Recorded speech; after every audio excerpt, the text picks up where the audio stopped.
Howdy everyone. Right here we have the very second installment of the Barsoom series.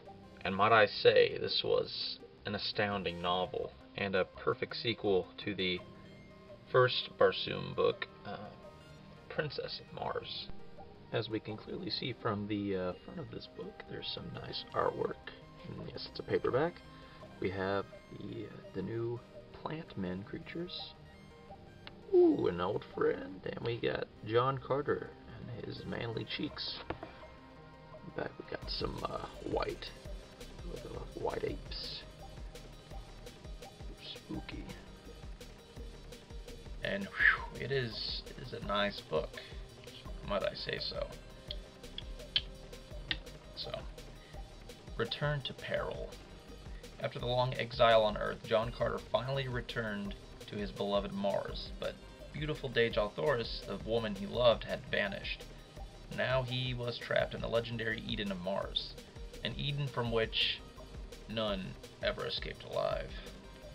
Meeting up with an old ally, they discover ancient civilizations, and John Carter discovers scandalous secrets of the Barsoomian religions and the holy race of Therns, along with the original races of Barsoom, from which the Redmen deviated from. Not to mention the landmark temple of Isis upon the shores of the Sea of Chorus in the Valley Door.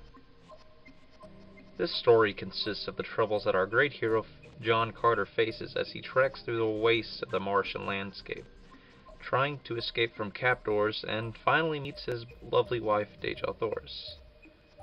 Although the first book was absolutely amazing and ended in a cliffhanger, this book does too.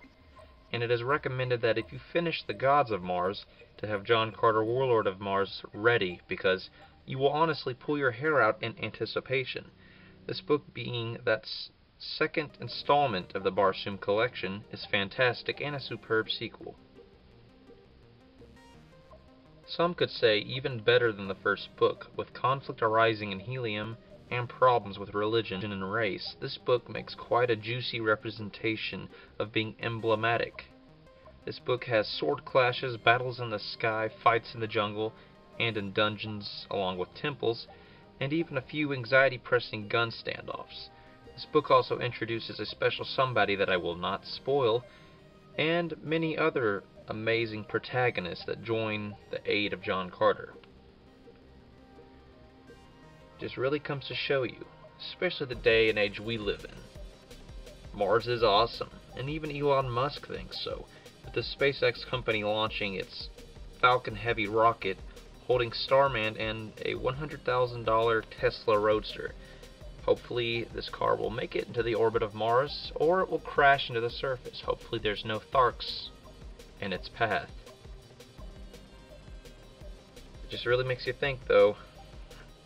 Maybe someday we'll be able to make it to the beautiful ruby of space. I like to think what Edgar Rice Burroughs would have thought. I'd rate this book a 4 out of 5.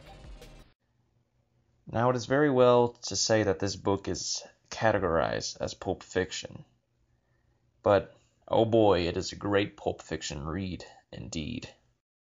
If you haven't read this book yet, might as well check it out. Thanks for watching. Have a fantastic day.